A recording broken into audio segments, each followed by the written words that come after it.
if you want to become the authority in your market, speed up your growth, amplify your influence, make sure to listen till the end. Now, Sascha, I want to ask you, why should they listen to the episode? What will they get out of it? Okay. So foundationally, I believe that if you're spending time on social media, it should be making you money. And most people aren't. So by listening and implementing, there's going to be a tangible result, whether it's suddenly cool opportunities start coming into them or increased confidence. I think confidence is magnetic. So whether it's some strategy that finally clicks, creating the space for opportunities, or just beginning to elevate their own authority positioning, this is just the most foundational work, and something that no matter where you are, it's something that is great to tend to. It's like spring cleaning of your online presence. Hello, everyone, and welcome to another episode of the Coach Tribe. Today, we have a very special invite with us, and I'm sure many of you might know her already. Sascha is here with us again. She has been on previous episodes with us together with her husband, Jonathan. They have shared so many useful, incredible insights, and their energy is so good that I just couldn't help myself but invite them over again. So for those of you that don't know Sascha, though, she is a digital marketeer that has advised everyone from teen influencers with millions of followers on monetization strategies to mom content creators on visibility strategies, resulting in coverage by the Daily Mail, Good Morning America, and hundreds of news stations across the world. In short, she knows how to take a brand or an idea and make it magnetic, unforgettable, and when necessary, viral. Welcome, Sascha. How are you? Thank you. I am excellent. It's so funny because I know that I technically wrote that bio, but it's so funny because you forget in the day-to-day, and then you hear it and you go, oh yeah, oh, that's exciting. Let's do it more. So I'm very excited to see. I mean, you're so good at the questions in the interview process that I'm excited to see what comes out of this that people will be able to just take and run with. I'm sure lots of juicy things will come out of it. So I'm really, really excited. And I encourage all of you to stick till the end because we are going to talk about magnetic messaging and lead generation. So if you want to become the authority in your market, speed up your growth, amplify your influence, make sure to listen till the end. Now, Sascha, I want to ask you, why should they listen to the episode? What will they get out of it? Okay. So foundationally, I believe that if you're spending time on social media, it should be making you money. And most people aren't. So by listening and implementing, there's going to be a tangible result, whether it's suddenly cool opportunities start coming into them or increased confidence is always a fun, I think confidence is magnetic. So whether it's some strategy that finally clicks, creating the space for opportunities, or just beginning to elevate their own authority positioning, this is just the most foundational work, and something that no matter where you are, it's something that is great to tend to. It's like spring cleaning of your online presence. I couldn't agree more. And I feel like, there's so much for us to learn from all of this sales, marketing, mindset strategies or knowledge that, they will literally impact the way we can grow in our personal lives so much. So I love that you guys also interlink this and bring, those values into whatever you're trying to communicate with the world. Now, the first question is something that will help us make clear some distinctions and, let's say, put the basics for our episode. And I want to ask you, what's the difference and how do the following terms interplay? Messaging, content, and copy. So again, messaging, copy, content, and copy. And I'm only asking because I know there's lots of misunderstandings around these terms. Yes. Okay. So content is the most broad word of all of these because everything is content. And there's actually a really funny reel or TikTok where it says it's like everything is content, because it is. It could be video, written, audio. It's just content is the word for something that is being intentionally created and shared.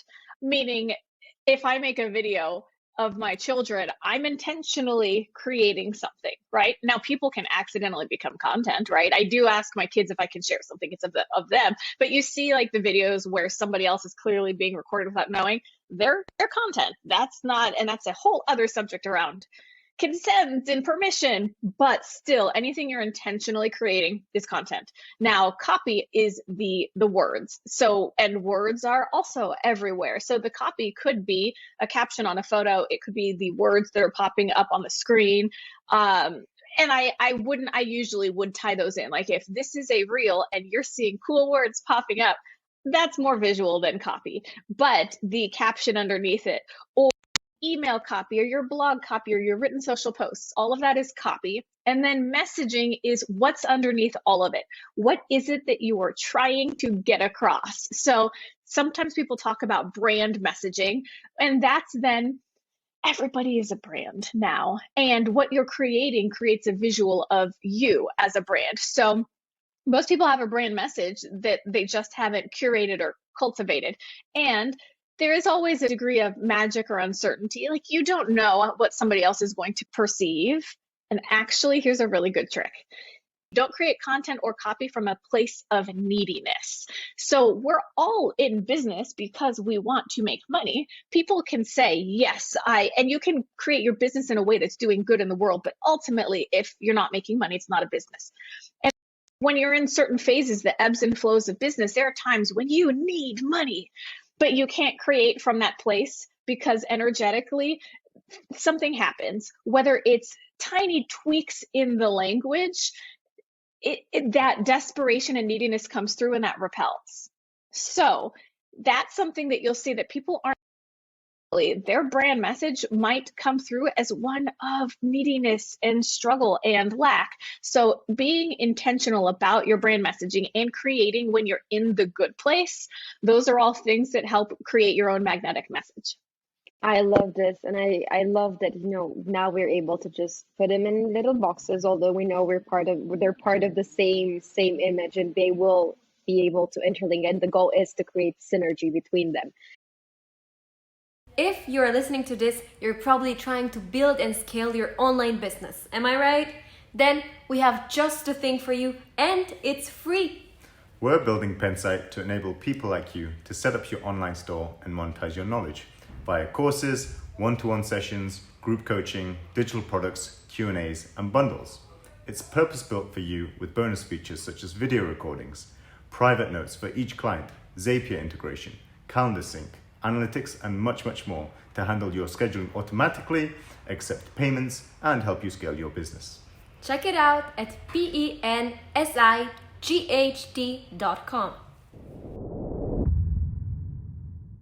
Now, before we get into details, I want to ask you overall, what are the things coaches, specifically coaches, should know when they are building their businesses when it comes to messaging and content? What are the things they get wrong? What are the misconceptions? What are the mistakes that you see them doing again and again? And what are the things they should actually do? I will tell you the thing that is most magnetic is embodied self-belief and embodied confidence. That is, and in some ways, that's just the opposite, the antithesis of imposter syndrome.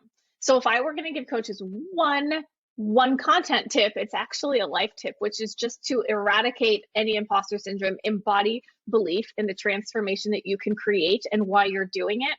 Because when you show up from that place, your content is going to work. So that's why it's so easy to spend money on all the things. And I've been guilty of that. We heavily overinvested last year. And that was coming from a place of, well, we have these weaknesses, so we need to hire help. But honestly, the more support that we hired, the more things that we joined, the more things we implemented, it caused this weird sort of constriction. So the opposite of it is believing in yourself and following the inspiration or responding to, depending if you're into human design, where you are in that, but responding to what you see in that inspiration is going to generate you more revenue through any of the content you're creating more quickly than any specific strategy. Follow the light, be the light, let that attract people to you. Any quick tips on how we get to do that, how we get to overcome the imposter syndrome, at least, something that helps us move forward so we can really own who we are and show up as who we want to be? In so many things, there's this click.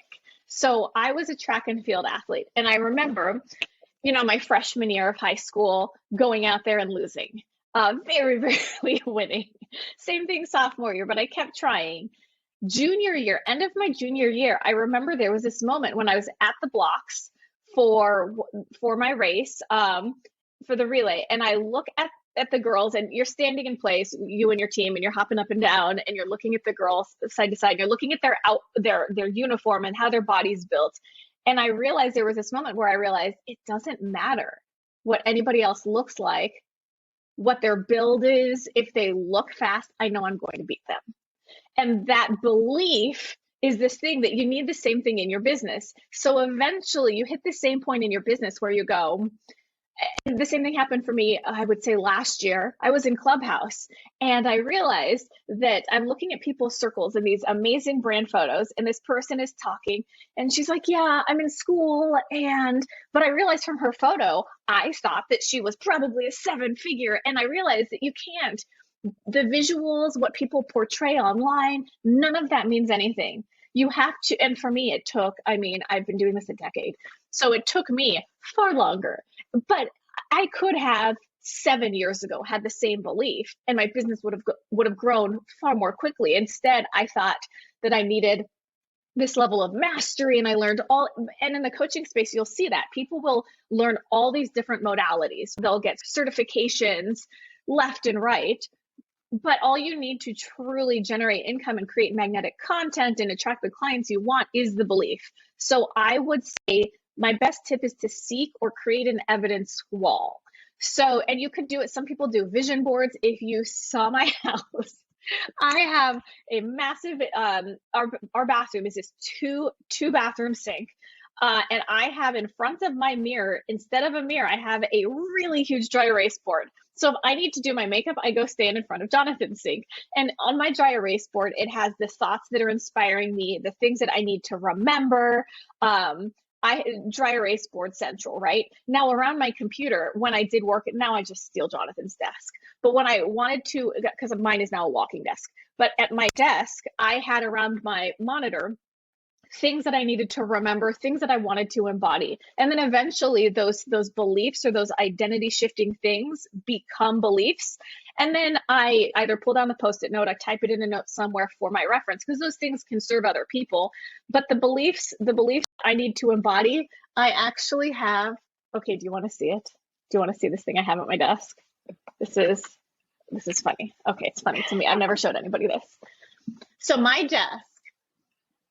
desk is this beautiful place, plants and candles, and I have, you're gonna die. This is called my white man energy. Zoom in. Okay, so this is Matthew McFadden from Succession. This is Daniel Day-Lewis in There Will Be Blood, which is one of my favorite movies. This is Tom Holland doing his Rihanna dance routine, which is amazing. This is Damian Lewis as Axe from Billions.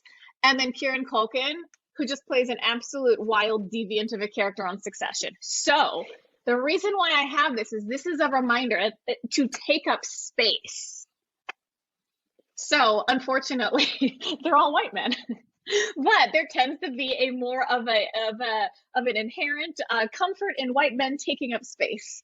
So I have that reminder for myself, because that is something I tend to be excessively thoughtful and strategic. So instead of a Post-it note that says take up space, I got stickers and put it in a framed image. So whatever those things are that you need to do for yourself, put the evidence. I have one over here.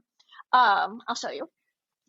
I have a very large Post-it note, and most people, we have these stories that underlie our belief, and you'll see it when somebody doesn't respond to a DM and you go, oh, they didn't like my message, whatever, right? That's a story. But the story is that maybe their kid clicked the message and it popped up and they never even saw it, right? So what story are you choosing? So I made a Post-it that said choose new stories, because I didn't want mine to be fear-based. I wanted mine to be expansive. But then I realized your stories are a response to the identity you've chosen. So I went from choose new stories, I crossed it out, to choose a whole new identity. Now, obviously there's work that's involved in choosing a new identity. But at least having that up as a post-it, it's a reminder to me to decide who it is I want to be, which then helps me react when things are challenging. Because the faster you grow, the more challenges crop up. And you have to be able to embody yourself and uplift your own confidence and your own identity, up-level your identity as you go, if you want to continue growing with any speed. And I loved that you shared this with us. And it's, I guess you all hopefully got the idea that you can all create those for yourself. And, whatever it is that you need to see, or whatever change you want to implement, or whatever beliefs you want to change, things as little as this, they can actually make a world of difference. So the idea is to just, first of all, be aware of them, I guess, and then to just put them and just become them, if I got it right. Awesome. Now we understand how important it is, to actually, first of all, believe whatever it is that you choose to be or become. And then I guess, the journey also adds up. But also patience is important, but maybe that push that you don't need to spend 10 years, as Sascha was saying, that change can come much faster, but it starts with the belief and the decision that you take. Now, hoping that I got the message right and I summarized it in a decent way, I want to go into more details, Sascha, and ask you, what do coaches get wrong when it comes to the strategy they use to market themselves? There's a number of different things. The foundational answer is that it would help coaches to remember that when they're selling, there's 3 key points. So you want to remember who you are as a brand, who your client is, and then what your offer is. So these things are, if you can picture them as a cycle, or that they're all merged together in a beautiful pot, they're not 3 separate things.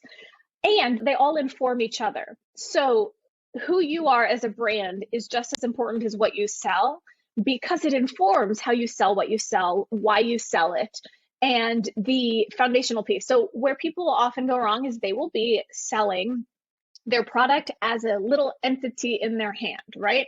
So let's pretend that I'm a coach and this, whatever, we're going to go with I'm selling these AirPods. Well, if I created AirPods, my reason for cordless AirPods is that I have babies. I'm nursing, babies are yanking on the cords. So I've invented something, we're pretending, I've invented something that makes it so that breastfeeding moms can now listen to podcasts while breastfeeding while their baby's asleep, right? So I believe that feeding babies is very important, and that's why I've invented these, and that personal development is important. So you have to be able to be entertained. You shouldn't lose yourself to motherhood. So you need to be able to put things in your ears and listen to things while feeding your baby, right? That's an entirely different thing than if a startup guy was like, yeah, the cords bothered me. They got tangled because I fly a lot and they fight with my briefcase strap, right? Completely different reason, completely different way to sell it. But if I'm just selling you, hey, these things are wireless and they have a battery life that lasts 8 hours and they're this much money. Oh, and I really, really need to sell them. So I'm going to price them a little bit lower. And then I'm going to tell people that, if you buy them by the end of the month, they're just $97 and the battery life is 8 hours and they hook up to everything. Like, people aren't going to buy them, but that's how most people are selling. The other nice thing is it's stories. People love stories. So if you're telling the story of how you created this offer, what it was in response to in your life, that's going to let people in, that's going to connect them, and it's going to talk to different centers of their brain. It's more magnetic than just talking about this. Then the last piece is when you know who it is that you're talking to. So because you could technically say AirPods are for everyone. You could say that, right? My children would they love actually when I'm on a Zoom call, they will come up to me if I have AirPods and say, are you on a Zoom? And they like to take one in their ear and listen to my calls. They just think it's fascinating. So they'll literally, some days they'll go, do you have any calls today I can listen to? Now, so I could choose, I could choose 4 to 7 year olds as my target audience. Is that smart? Are they going to buy it? Not so much, right? And is it going to be easier for me to sell this to other moms, or is it going to be easier for me to sell it to tech bros? It's a completely different, there's no right answer, but the more specific you are, the more aligned your language is, the easier it is to sell the thing. And now I have children in here. Okay, now I know we mentioned briefly some of the concepts when we started, but I want to ask you, how do we make messaging, content, and copy work seamlessly and elegantly to attract your ideal clients? Okay, so from a copy perspective, I don't want to give homework, but it never hurts to get a classic book on copywriting or sales letters. I would say the simplest one that is super comprehensive is Jim Edwards has one he did with Russell Brunson. That is all foundational copywriting, a ton of different great strategies. It never hurts, right? Now, and it helps to know the rules so that you can break them. There's the book in some ways is a little frustrating because it's written in such a plain language, but that works, right? Now there are people that struggle with that because you go, well, but I'm smarter, my audience is smarter, then that's fine. But at least if you know the rules, you know that if you're going to do direct sales, for example, plain language is very helpful. But if you're brilliant and your audience is brilliant, then let your brain perform as it may, and you're still going to attract your people. But knowing the rules in order to break them is great for mastery and for conversions. So that little piece of confidence in your copy is really important, because then you know that you're writing and it's going to work. For your messaging, there are a couple of ways. There are a number of ways to create your brand messaging. One simple version is to figure out what your values are.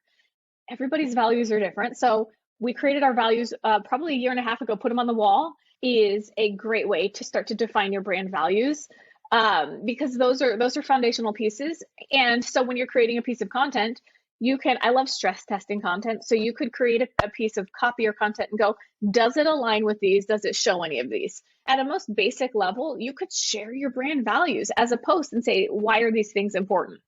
Now, one thing that people often teach is the idea of content pillars, buckets. That doesn't work very well. And the reason why that doesn't work is that they're very surface level. So when I tried that, and I did try it, let's say for me, it was at the time, family, fitness, faith, fun. So but what, it's just surface level. Those things matter to everyone. So why do those things matter? So in the case of me, for the fitness piece, it's because I value excellence. So I want to feel excellent and I want to look my version of excellent. That's why that's important to me. So if I am using instead talking, I guess you would call it value-driven content. If you're using your values to tell stories, then that's a great way to do it. The coaching space is really great about naming things and having their intellectual property. That's a huge strength. So for a client, I have a group of guys as clients. So there's 3 to 4 of them that show up to the calls, which is fascinating because how do you create a content strategy for separate people? So for them, here's what we came up with.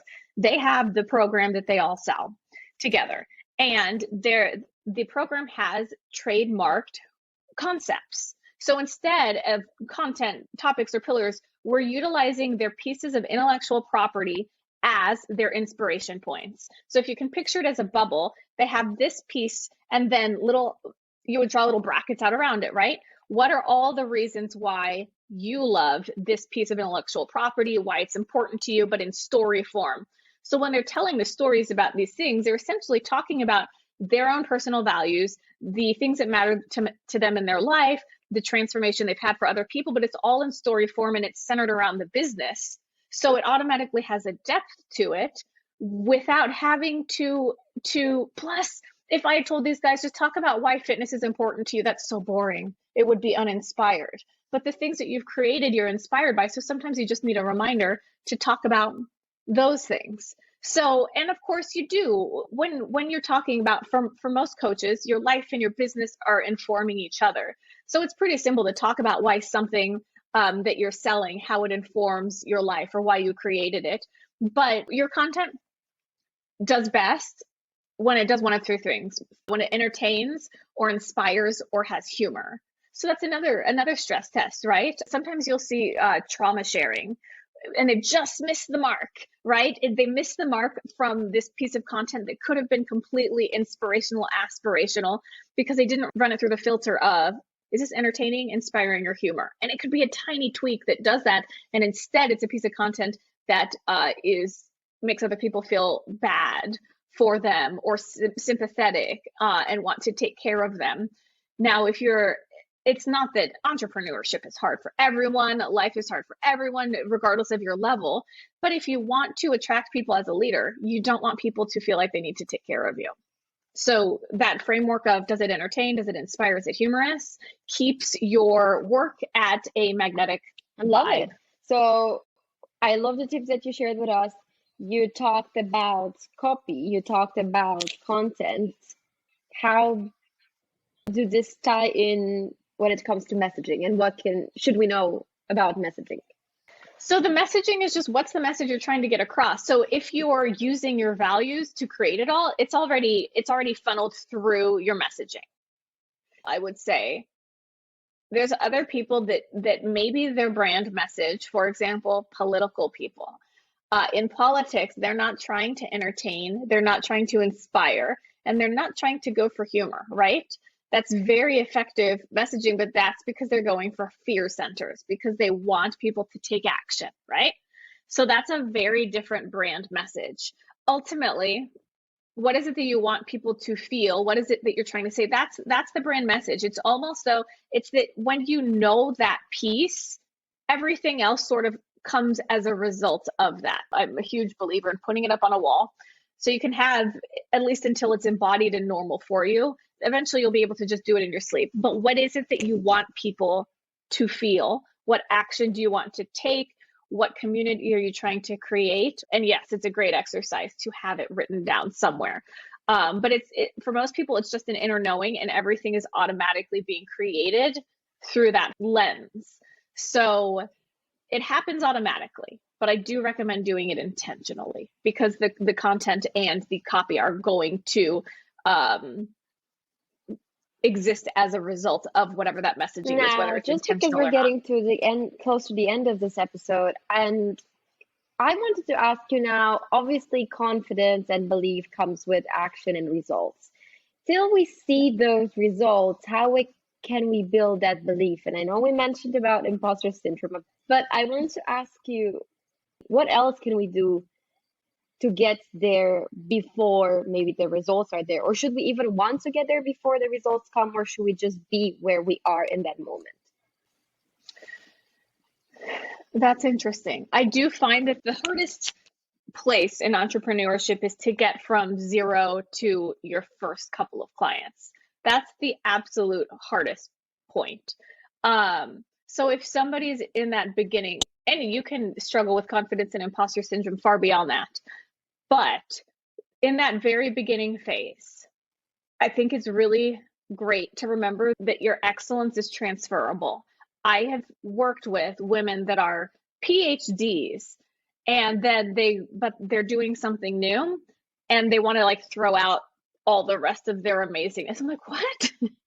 This is evidence that you know how to create a transformation in yourself, that you have done hard things, that you have perseverance and dedication and follow through. All of those things, even just telling stories about those experiences, create credibility and authority. Even if you have never had a client in, let's say you're going to do some sort of transformational coaching, right? Let's say you've never had a single result, but you've done all of these things that are amazing to other people. So sometimes we forget. It's so hard to remember, like in the very beginning of this, when you read off things that I've done and you go, oh, I've forgotten those. So what are those things for yourself? Just settling in those is more than enough, because you're already more than enough, right? Now, the other thing that I have recommended too is just to get your first few clients, even if it's free. Even if they're not paying, so that you can create the transformation. Actually, I'll give one of my favorite. I believe that there's 3 different levels of testimonials of client stories. And every time you're doing a lead magnet, a website, selling something, you should be using them, because it's not just you saying I'm awesome, it's other people saying it. So there's three versions of them, but the very first level are almost like character references, and anybody can get those.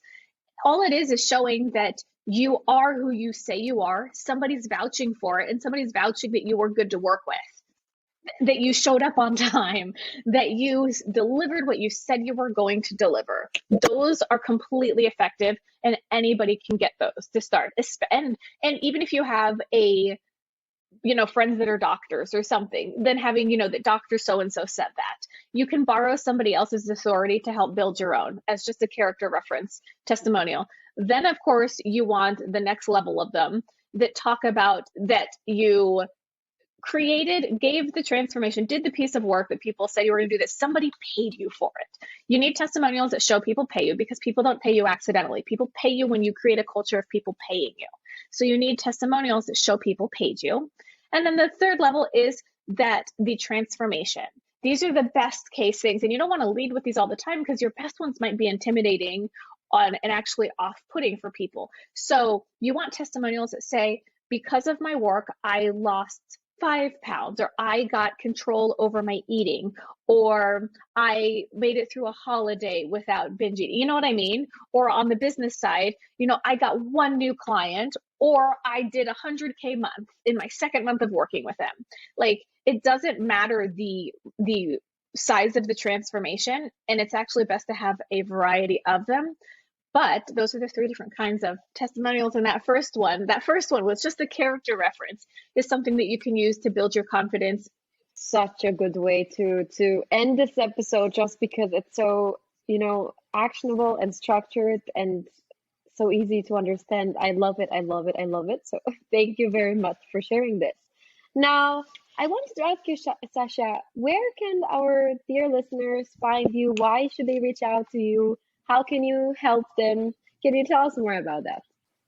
So I honestly spend the most time on Facebook, but I am on TikTok as well. I am on Instagram. I'm on Twitter. I'm pretty much very reachable.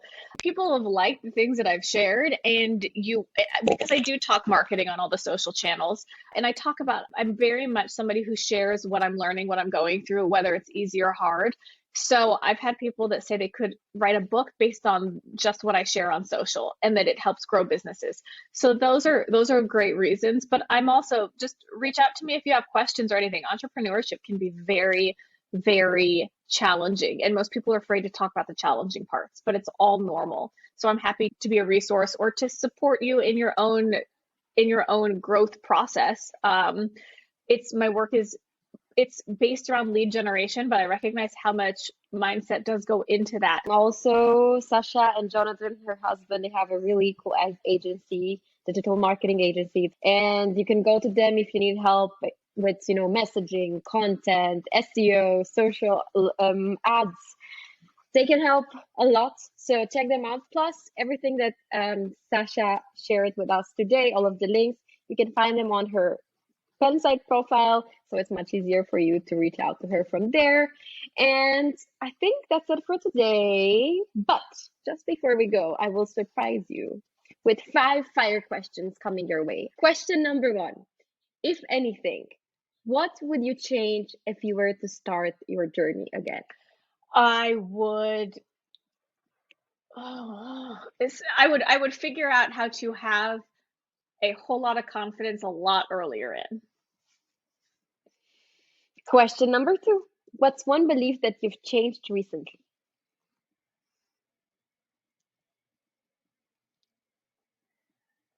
TikTok. I know. One belief. Time is passing. There's Time is passing.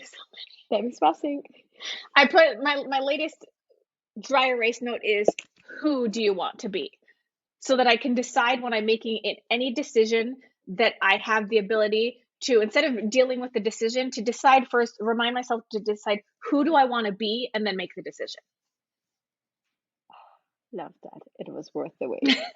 Question 3. Who are you most grateful for? Oh, my husband, Jonathan. He's amazing. Believes in me unfailingly, supports me, coaches me, cooks for me. I mean, he's amazing.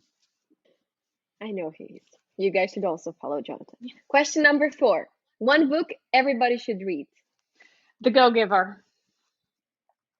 By Not a clue. But I have The Go-Giver. I have a post-it of the 5 laws of stratospheric success from The Go-Giver on my wall, but don't remember the author. Got it. Well, The Go-Giver. Last question. One message on a billboard for most people to see. What would you write? Remember, well, we're all humans. Beautiful. Beautiful. Well, that's it for today.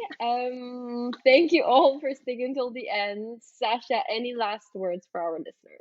I just hope the listeners realize how amazing you are. You make everybody that you interview feel special. You bring amazing questions and answers out of people. It's just such a great experience. And I just hope the listeners know how amazing you are too. Well, thank you so much. And same with you and Jonathan. And I always am so lucky to have amazing guests and amazing listeners who just, these things all add up. So I'm grateful for all of you. Now, I would say, I guess, see you all soon and tune in for the next episode. Have a good one, everyone. Hope you enjoyed this episode. We'll be releasing every Wednesday, so make sure to Subscribe and rate us 5 stars where you're listening to this show to give others a chance to discover it too. Hang on one second. They must have known I was talking about them. What? No, you can't because I'm using it. See, look. Can you see? I'm going to call. Yes, ladies. I'm going to go to Dad. Okay. Mom, you're not.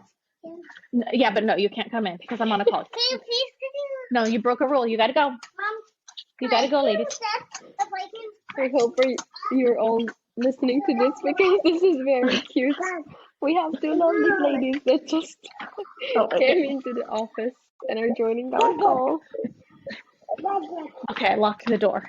And apparently it's now lunchtime for the kids. As we were saying we're with good. Jonathan, the power of post-production.